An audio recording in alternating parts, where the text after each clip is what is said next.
Chapter 1. Fernanda Wakes. Fernanda Baxter stared into her dressing table mirror, absently combing her raven black hair.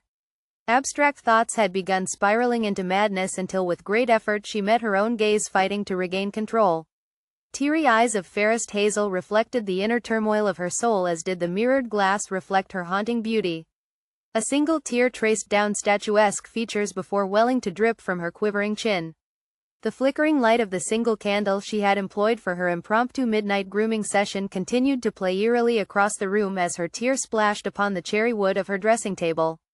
As though a cosmic thunderclap, it was this which snapped Fernanda from her malaise. Fairer folk referred to her as olive-skinned. How odd, she thought. I look pale as a ghost. The nightmare she had been suffering had exacted an all too familiar toll. Indeed, it had forced her out of bed in a cold sweat. Quizzically employing the dressing table mirror further, she regarded the inviting four-poster bed behind her and her husband within. Robert Baxter, a most wonderful husband. A modern-day hero if ever there was one. He hardly even snored. Self-made, he had climbed from obscurity to become a successful businessman. A devoted husband and loving father to their twins, he really was, in the infinitely wise words of her late mother, a real catch. Adoration welled within Fernanda as she gazed upon the reflected image of her sleeping spouse. A tall and well-built man, she had always considered his handsome features both gentle and masculine. With a short crop of blonde hair and ocean blue eyes, he was a poster boy for the all-American gentleman. 4 years had transpired since first they met on a wet Boston winter's eve in 1924. It concluded to be a night Fernanda would forever hold dear. Having endured years of culminating work-related terror, she had simply reached breaking point. Then, incapable of collating her horrific experiences even in memory, yet alone words, it was all she could do that fateful evening to aimlessly walk the dark, foreboding streets of Boston, praying for deliverance. Wet, lost and on the verge of hypothermia, despair had finally overpowered the young woman. At the end of her tether, sweet merciful fate had granted her comfort in the arms of a knight in shiny shoes and a pin-striped suit, who with a wink and a quick smile, offered her the shelter of his umbrella. Regarding her own reflection again, Fernanda wanted to scream. No matter how fulfilling her life had been since, the suffocating tendrils of her dark past ever strove to drag her under, back into a quagmire of self-loathing and despair. Her fractured memories were being mercilessly pieced together each time she slept by tortuous nightmares seemingly possessed of a malevolent, if not sentient agenda of their own. A sudden flash of lightning followed by tremendous thunder jolted her from her melancholy. Glancing through the nearby window, she caught a glimpse of movement in the night-enshrouded yard beyond. Instinctively blowing out the dressing table candle, she dove upon the plush rug of her bedroom floor. Slithering to the window and resting her back to the wall, Fernanda kept her head just below the sill and remained completely still. Straining to listen for obvious signs of danger, she frowned with the realization that very little could be heard over what was now a downpour. Sparse moonlight and a nearby street lamp bled their dull glow upon her. Momentarily gazing across at her husband, she noticed, though he continued his slumber undisturbed, his normally pleasant features appearing utterly demonic in the bad light. Cold comfort. It was fortunate he had not stirred in any case, as she wanted no distractions. Intuitively, her children were in the adjoining room and at the moment relatively safe. She would keep it that way. Moving more as hunter than prey, Fernanda turned on the spot and peered out over the white window sill. She scanned the front yard below, the footpath, and both sides of her street. Heavy rain reduced visibility to the barest minimum. Her eyes narrowed as she scrutinized the familiar landscape before her. Something was out of place? Her keen mind shuffled through the possible hiding spots a stalker of whatever intent might attempt to observe her window while remaining unseen thereself. Her attention fell upon Robert's pride and joy, his recently purchased V63 Cadillac. It was parked in the driveway right where it was supposed to be. However, directly behind the automobile at the foot of the driveway was a double gate, crafted so as to blend in with the rest of the short green picket fence. One of the gates was ajar? Troubling Fernanda, the picket fence was short enough to simply straddle. Why risk opening it? The gate could squeak, scrape, or conduct any number of unwanted nuisances no right-minded footpad could bear to chance. Even if you did enter so thoughtlessly, why not close the gate behind you? Perhaps she was affording the criminal mind surplus credit, but it made so little sense. Unless you were going to steal the automobile. Fernanda rolled her eyes, berating herself as she realized she had almost shouted her conclusion. Then, almost as an anticlimax, she spotted two cloaked figures in the yard. They were fixing to steal Robert's Cadillac. Perhaps a pair of miscreant youths out for a thrill? Whatever the case, they seemed completely unaware of her scrutiny. Fernanda sighed. Just a couple of amateurs.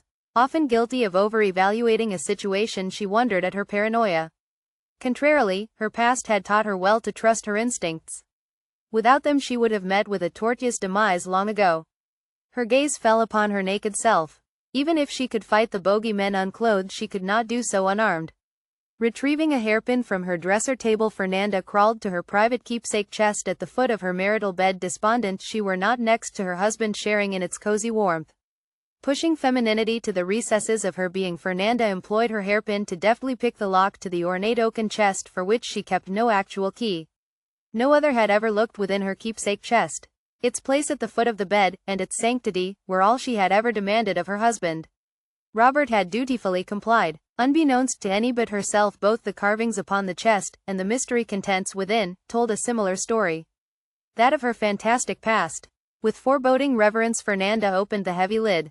Crammed full, her eyes rested upon two items that had lain undisturbed atop the stash almost 4 years. In the left corner sat a sizable black leather-bound journal embossed in silver with the words, "Top Secret." Adjacent, claiming the remaining visible space, rested a neatly folded black leather trenchcoat. A sleeve folded out towards her had sewn across its upper bicep a white armband. It prominently displayed 3 blue letters, FBI. Fernanda almost laughed at the absurdity of it. She could not even begin to imagine what her husband, who slept but a foot away, would think of her having been a federal agent. How would any man react upon discovering his wife had been in the employ of the Bureau of Investigation and J. Edgar Hoover? Fond memories surged as Fernanda considered her previous employer, a friend who had held such faith in her as to officially support her request to the Harding administration that an insular branch for the investigation of abnormal cases be formed. Cult division had resulted, she established as its founder and chief, literally given a blank check in regards to operational expenses, a true Harding trademark.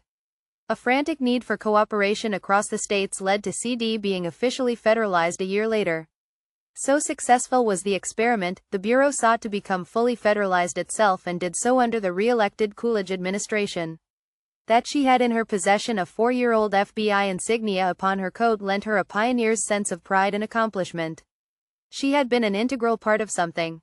She, a Spanish immigrant, was the original FBI agent, however secretive her career. Escaping her retrospect, Fernanda moved quickly. Removing her trench coat, she started to don it even as she searched for what else was immediately required. A tangle of leather belts, straps and holsters greeted her as she delved in. She retrieved yet another chest, small in size, topped with a brass handle. Placing it down, she picked its lock, breathing a steady sigh of relief. It was packed full of firearms, just as she had left it. In the field she would normally conceal every one of her 7 firearms upon her person, but that was 4 years ago and she was in a hurry. Retrieving a pair of her trusty pistols, semi-automatic M1908 hammerless Colt .25s, she expertly checked that they were still loaded and actionable, before resting them upon the floor rug. Opening a sliding door in the roof of the gun chest's lid, she extracted 4 preloaded clips, 2 of which contained like ammunition as currently loaded in her pistol's hollowed point wad cutters. The remaining 2 clips were marked, armor-piercing. Satisfied she was in possession of sufficient firepower, Fernanda delved once more into her treasured chest of doom to retrieve a pair of Auvergne leather boots which she hastily buckled on. In almost one fluid motion, the concerned mother replaced the smaller gun chest into the larger keepsake chest, closed both lids and picked up her trusty pistols from the plush floor. She checked her husband still slept. Nodding curtly as if to acknowledge herself still fit for action, the mother-turned-huntress spun on her heel and exited the bedroom. She had been quiet and nimble as a master assassin. Gently catching the latch upon the bedroom door behind her, Fernanda carefully opened the door of an adjoining room. Straining to see in the moonlit bedchamber, everything was as she had hoped. Ariella's ever-expanding doll collection was threatening to eject her from her own bed, while Robert Jr., it seemed, had an uncanny ability to sleep in any position other than his, and every other bed was designed for. Indeed, her children were safe and sound asleep.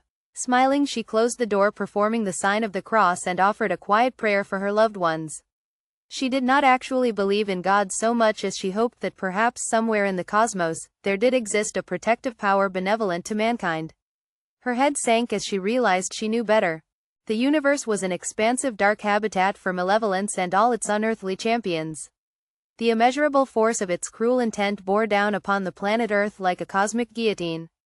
Albeit unknowingly, mankind stood at the threshold of everlasting doom. Fernanda clenched fists and gritted teeth as her dark thoughts continued. It was unfair just she and a handful of others should be cursed by such infernal knowledge. Her resolve to go on living fast slipped away much as it had 4 years earlier when her husband-to-be had rescued her. This night, however, another force spirited her. A wave of unbridled rage washed over Fernanda, drenching every aspect of her being. "No," she stated as if speaking to the hallway. "I have reason to live. Damn the cult, and Christ damn you Nyarlathotep and Avraxas to hell." Fueled by her renunciation of despair, Fernanda's expression turned stoic. All trace of despair flushed away. No longer caring if she were stealthy or no, she strode for the stairs. Coming to an abrupt halt at the landing, she peered through the stained glass window, catching yet another glimpse of the intruders. They were currently trying to gain entrance to the Cadillac. Firmly tightening her leather trenchcoat about her, Fernanda continued down the stairwell before hurrying across the ground floor toward the laundry door which led her out into pelting rain. "Did you hear that?" William gasped as Jeremy, using his trusty lockpicks, finally teased open the driver's side door. "Get on in," replied Jeremy. William did so, sliding across to the passenger seat, relieved to be out of the heavy rain. Jeremy jumped in and hurriedly began tinkering with the ignition. William marveled at his partner's dexterousness. While not quick-witted, his longtime friend had always been fast with his hands. About to suggest Jeremy shut his door, William's heart skipped a beat upon noticing someone standing immediately outside it. "Hands up or I'll blow your no-good brains out," Fernanda screamed wildly. William and Jeremy were dumbstruck. The voice was feminine yet robust and distinctly resolute.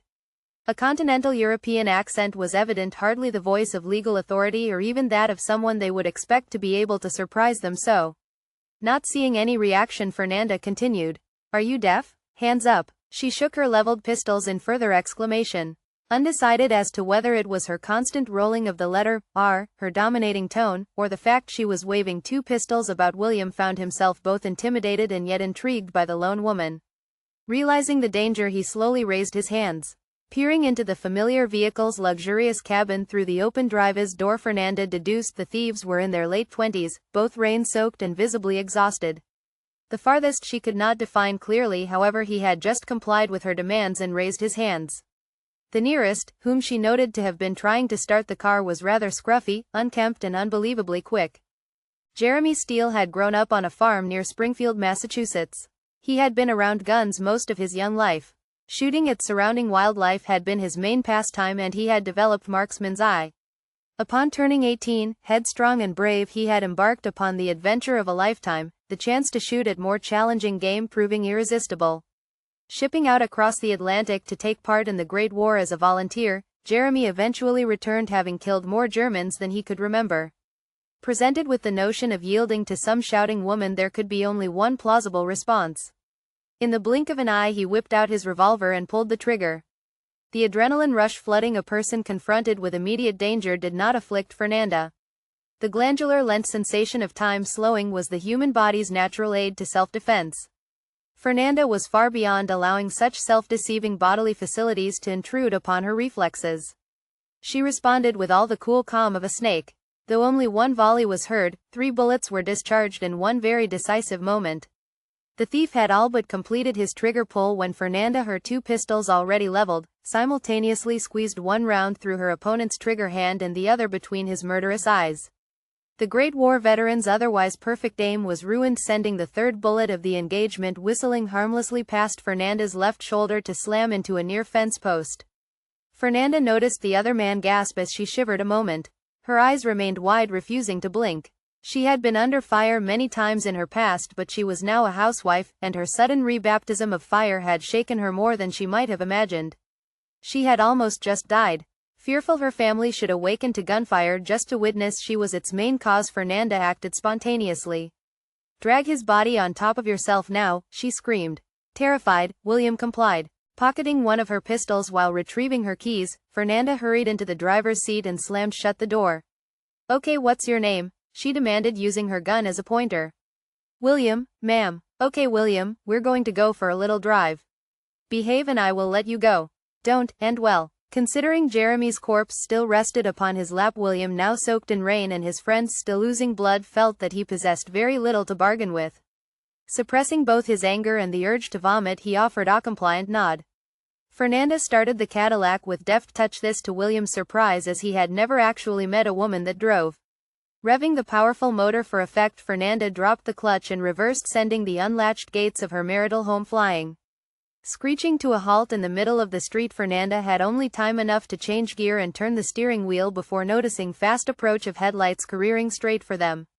As the sheer glare engulfed them, Fernanda raised an eyebrow, addressing her captive passenger. "Friends of yours?"